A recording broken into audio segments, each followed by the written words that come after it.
Kisah perjalanan hidup seorang anak manusia. Kalau kemarin kita mendengar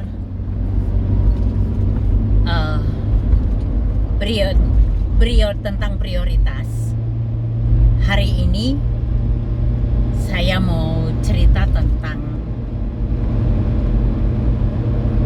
bagaimana caranya menjadi kekasih Tuhan, menjadi orang juga yang diprioritaskan Tuhan. Bagaimana caranya supaya kita disayang Tuhan, kita dipelihara Tuhan dengan baik? Caranya gimana?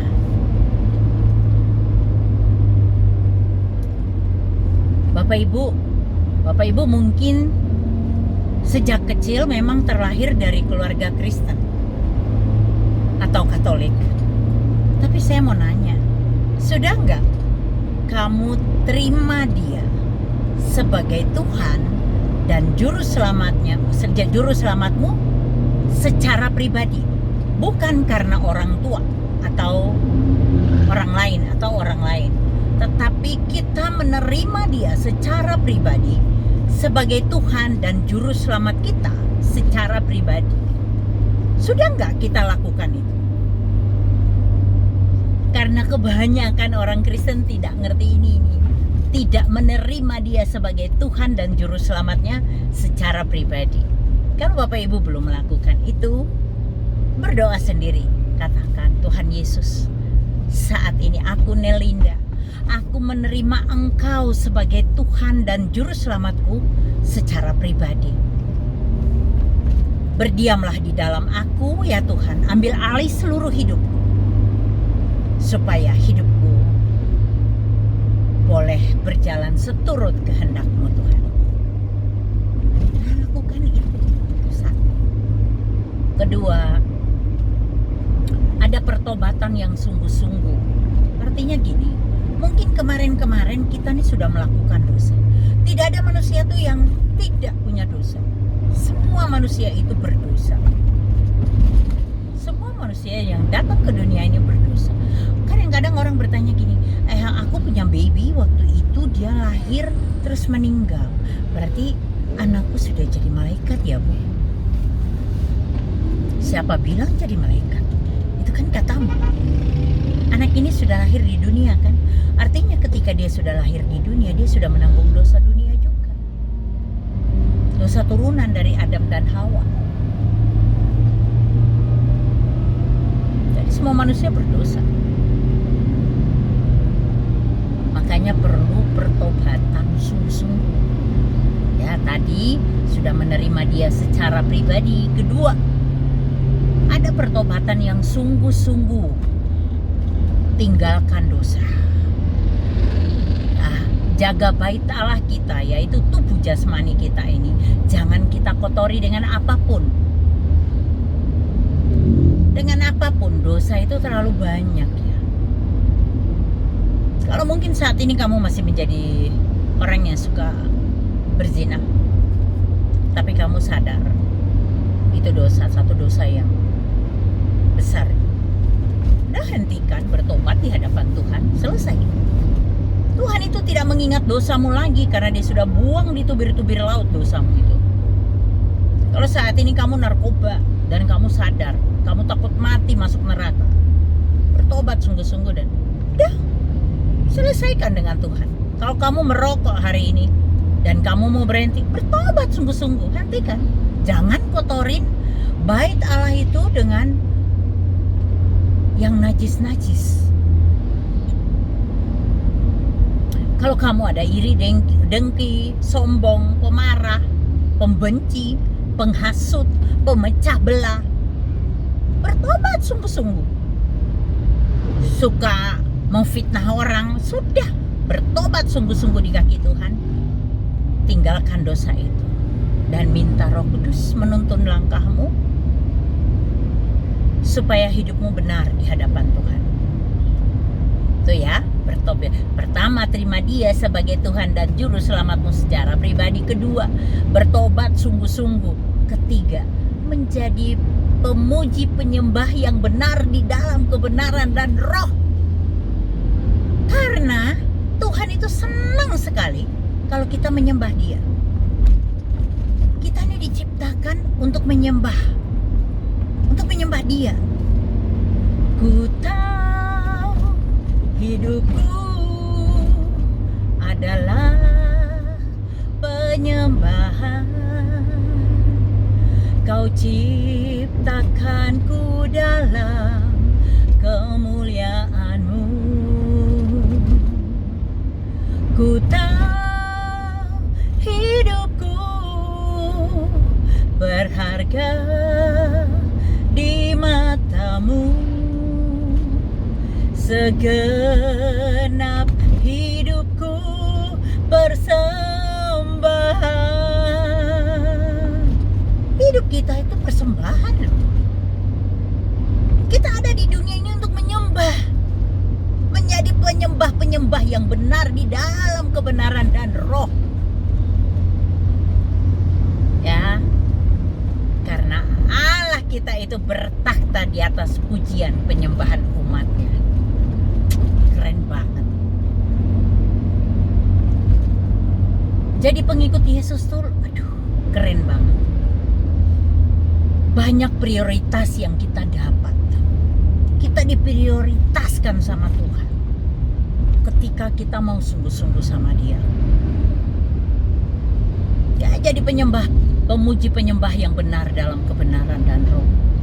Bergaul akrab dengan Dia melalui firman-Nya, baca firman-Nya, baca Alkitab, renungkan itu. Dan jadi pelaku firman, bukan sekedar hafal firman Tuhan. Baca, karena tanpa kamu membaca, dari mana kamu tahu firman itu? Kalau kamu tidak membaca. Baca dan renungkan itu. Bagaimana mungkin kamu bisa merenungkan kalau kamu tidak membaca? Baca ya. Baca. Baca dan renungkan. Satu lagi, berdoa. Harus ada koneksi dengan Dia melalui doa.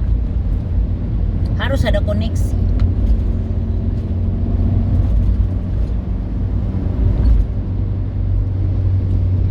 Kita kalau mau jadi kekasih Tuhan, samalah seperti mungkin ilustrasinya gini loh. Kita mau jadi kesayangan papa mama kita, pastinya kita harus pintar-pintar dong ngambil hati orang tua. Kita harus jadi anak yang baik menurut pandangan orang tua kita, supaya kita menjadi anak yang diprioritaskan Tuhan dibandingkan anak yang lain. Orang Kristen banyak, semua masuk surga enggak?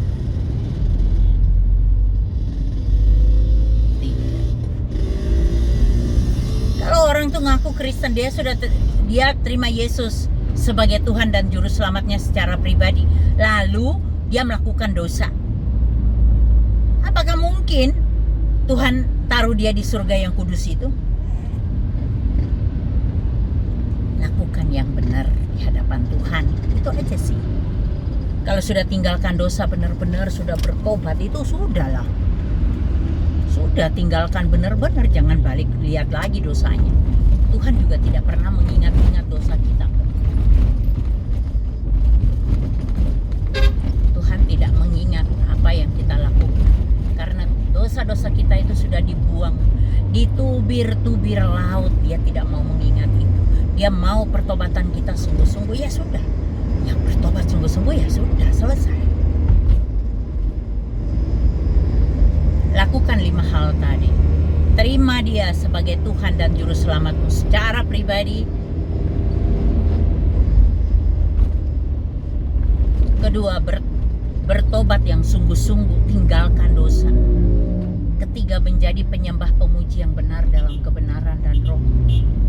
4, bergaul akrab dengan Dia melalui firman-Nya. Kelima, buat satu hubungan koneksi yang kuat melalui doa. kita lakukan itu aja kok, 5 hal itu. Udah, hidup benar dalam kebenaran dan roh.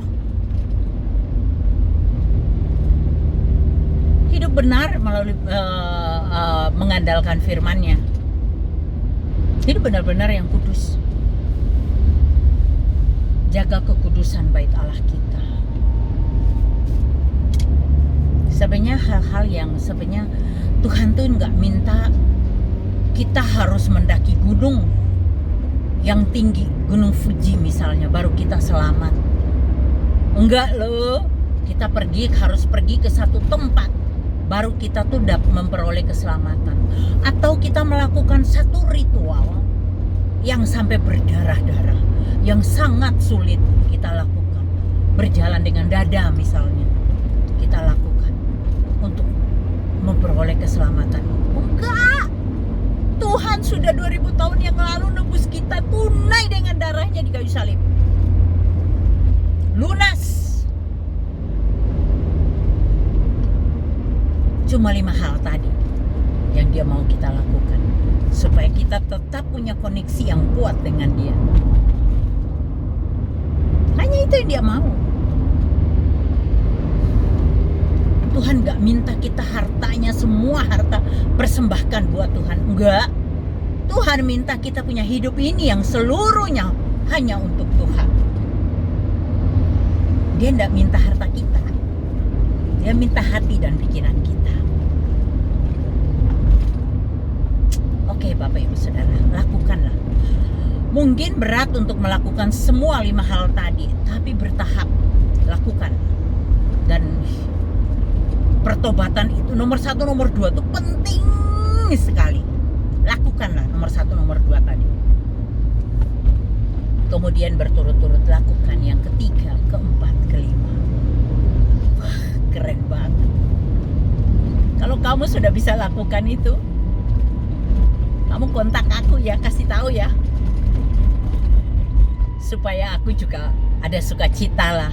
Tidak percuma aku koar-koar di sini. Tidak ada pertobatan. Tapi kalau ada pertobatan, aduh aku senang sekali. Puji Tuhan. Terima kasih Tuhan Yesus sudah selamatkan saudaraku.